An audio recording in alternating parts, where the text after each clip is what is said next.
मित्रों नमस्कार। Bright study मंत्रा में आपका हार्दिक स्वागत है। क्विज 20 के एपिसोड 47 में आपका स्वागत करता हूं, भारतीय संविधान के भाग 2 के साथ।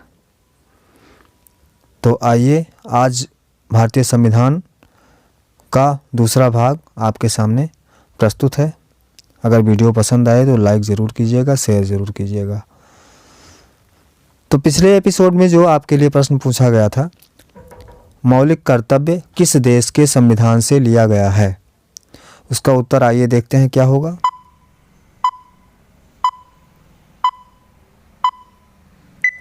तो मौलिक कर्तव्य लिया गया है रूस के संविधान से।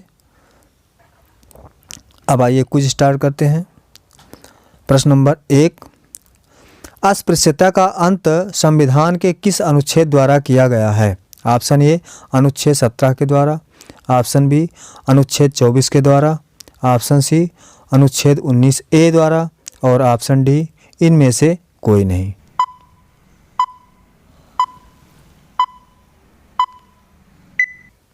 तो इसका उत्तर है ऑप्शन ए, अनुच्छेद 17 के द्वारा अस्पृश्यता का अंत किया गया है। प्रश्न नंबर 2, चतुर्थ स्तंभ फोर्थ स्टेट शब्द का प्रयोग निम्न में से किसे इंगित करने के लिए होता है? ऑप्शन ए है संसद, ऑप्शन बी है न्यायपालिका, ऑप्शन सी है कार्यपालिका, ऑप्शन डी है प्रेस तथा समाचार पत्र।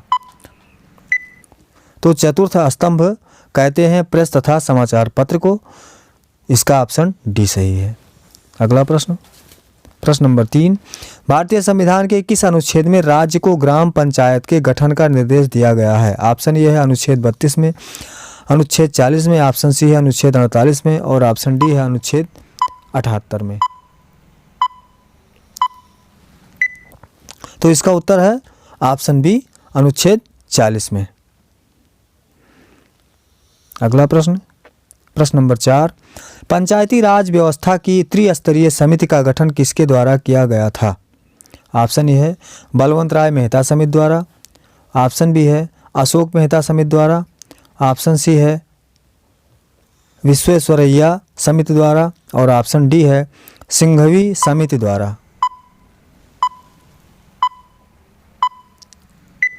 तो पंचायती राज व्यवस्था की त्रिस्तरीय समिति का गठन किया गया था बलवंत राय मेहता समिति द्वारा, जिसका उत्तर ऑप्शन ए सही है। अगला प्रश्न, प्रश्न नंबर 5, भारत के राष्ट्रपति के निर्वाचन के लिए न्यूनतम निर्धारित आयु कितनी है?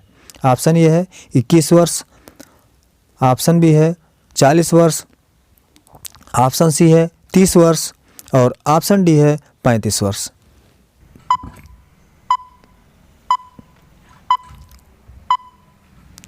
तो इसका उत्तर है भारत के राष्ट्रपति के निर्वाचन के लिए न्यूनतम निर्धारित आयु है 35 वर्ष, जिसका उत्तर ऑप्शन डी सही है।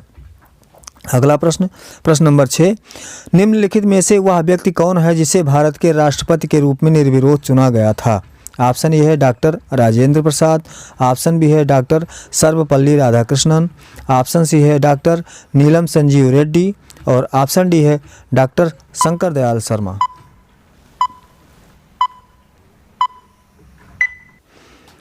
तो निर्विरोध चुने गए थे डॉक्टर नीलम संजीव रेड्डी, जिसका ऑप्शन सी सही है। प्रश्न नंबर 7, राष्ट्रपति को पद की शपथ कौन दिलाता है? ऑप्शन ए है लोकसभा अध्यक्ष, ऑप्शन बी है प्रधानमंत्री, ऑप्शन सी है उप राष्ट्रपति और ऑप्शन डी है भारत के मुख्य न्यायाधीश। तो राष्ट्रपति को पद की शपथ दिलाते हैं भारत के मुख्य न्यायाधीश, जिसका उत्तर ऑप्शन डी सही है। अगला प्रश्न, प्रश्न नंबर 8, राष्ट्रपति अपना त्यागपत्र किसे सौंपता है? ऑप्शन ए है प्रधानमंत्री को, ऑप्शन बी है भारत के मुख्य न्यायाधीश को, ऑप्शन सी है उपराष्ट्रपति को और ऑप्शन डी है लोकसभा के स्पीकर को।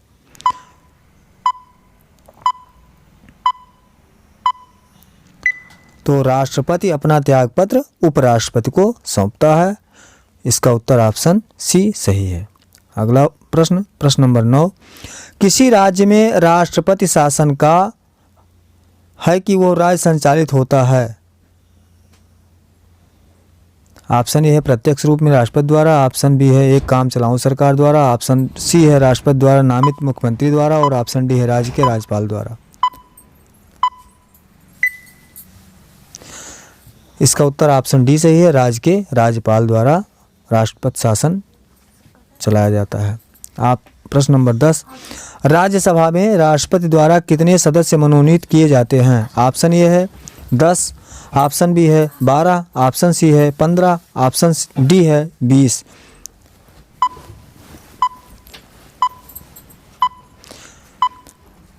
तो राज्यसभा में राष्ट्रपति द्वारा नामित सदस्य होते हैं 12। इसका उत्तर ऑप्शन बी सही है। अगला प्रश्न, प्रश्न नंबर 11, राज्यसभा का अध्यक्ष कौन होता है? ऑप्शन ए है राष्ट्रपति, ऑप्शन बी है उपराष्ट्रपति और ऑप्शन सी है प्रधानमंत्री तथा ऑप्शन डी है लोकसभा अध्यक्ष।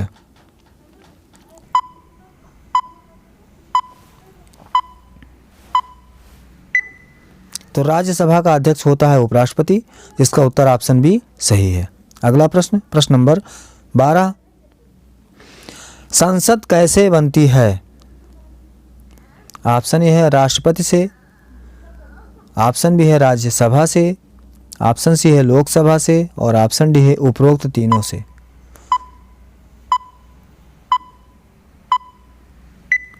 तो संसद का निर्माण होता है उपरोक्त तीनों से, जिसका उत्तर ऑप्शन डी सही है।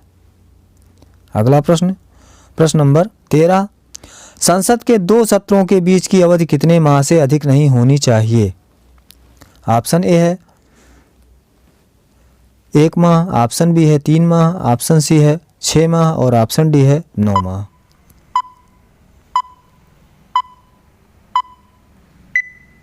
तो इसका उत्तर सही है, संसद के 2 सत्रों के बीच की अवधि होनी चाहिए 6 माह, जिसका उत्तर ऑप्शन सी में दिया गया है। नेक्स्ट क्वेश्चन, भारतीय संविधान में कितने प्रकार के आपातकालों का प्रावधान है? ऑप्शन ए है 1, ऑप्शन बी है 2, ऑप्शन सी है 3 और ऑप्शन डी है 4।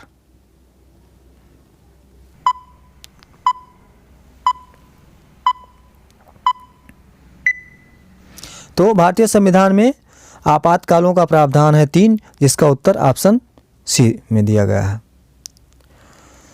प्रश्न नंबर 15, भारत में राष्ट्रपति अब तक कितनी बार वित्तीय आपात स्थिति की घोषणा कर चुके हैं? ऑप्शन ए 1 बार, ऑप्शन बी है 2 बार, ऑप्शन सी है 3 बार और ऑप्शन डी है अब तक कभी नहीं। तो इसका उत्तर आइए देखते हैं क्या होगा। भारत में राष्ट्रपति अब तक कितनी बार वित्तीय आपात स्थिति की घोषणा कर चुके हैं? अब तक कभी नहीं हुई है वित्तीय आपात की स्थिति, इसका उत्तर ऑप्शन डी में दिया गया है। अगला प्रश्न, प्रश्न नंबर 16, कोई विधेयक धन विधेयक है या नहीं, इसका निर्णय कौन करता है? ऑप्शन ए है लोकसभा अध्यक्ष, ऑप्शन बी है प्रधानमंत्री, ऑप्शन सी है राष्ट्रपति, ऑप्शन डी है वित्त मंत्री।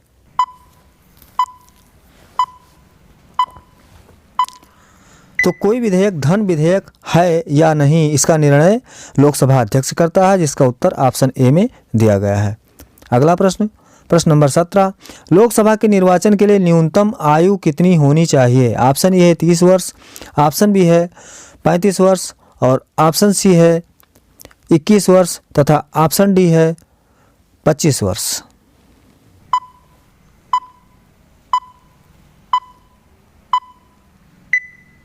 तो लोकसभा के निर्वाचन के लिए न्यूनतम आयु होनी चाहिए 25 वर्ष, जिसका उत्तर ऑप्शन डी में दिया गया है। अगला प्रश्न, प्रश्न नंबर 18, संविधान की प्रस्तावना में धर्मनिरपेक्ष तथा समाजवादी शब्द किस संविधान संशोधन के अंतर्गत जोड़ा गया था? ऑप्शन ए है 42वां संशोधन, ऑप्शन बी है 44वां संशोधन, ऑप्शन सी है 76वां संशोधन और ऑप्शन डी है 86वां संशोधन। तो इसका उत्तर सही है ऑप्शन ए 42वां संशोधन। प्रश्न नंबर 19, लोकसभा के पहले अध्यक्ष कौन थे? ऑप्शन ए है जीवी मावलंकर, ऑप्शन बी है नीलम संजीव रेड्डी, ऑप्शन सी है डॉक्टर एसपी मुखर्जी और ऑप्शन डी है मीरा कुमार। तो लोकसभा के पहले अध्यक्ष थे ऑप्शन ए जीवी मावलंकर। अगला और अंतिम प्रश्न, प्रश्न नंबर 20, भारत के आधार पर भाषा के आधार पर पहला राज्य कौन है? ऑप्शन ए है तमिलनाडु, ऑप्शन बी है आंध्र प्रदेश, ऑप्शन सी है केरल और ऑप्शन डी है तेलंगाना।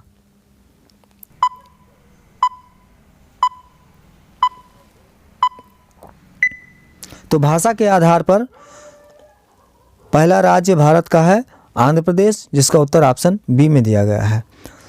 मित्रों, अब आती है बारी आपके लिए, क्वेश्चन फॉर यू। तो आइए देखते हैं आपके लिए अगला क्वेश्चन क्या है। आपके लिए जो प्रश्न दिया जा रहा है स्क्रीन पर ये रहा। संविधान के किस अनुच्छेद के अंतर्गत जम्मू कश्मीर को विशेष राज्य का दर्जा दिया गया था? तो इस प्रश्न का उत्तर आप कमेंट बॉक्स में लिख डालिए, और अगर वीडियो पसंद आया हो तो वीडियो को लाइक कीजिए, शेयर कीजिए तथा बेल आइकन दबाना न भूलें, जिससे आपको नए वीडियो की नोटिफिकेशन तुरंत मिल सके। तो मित्रों, फिर मिलते हैं अगले वीडियो में। तब तक के लिए नमस्कार, जय हिंद, जय भारत।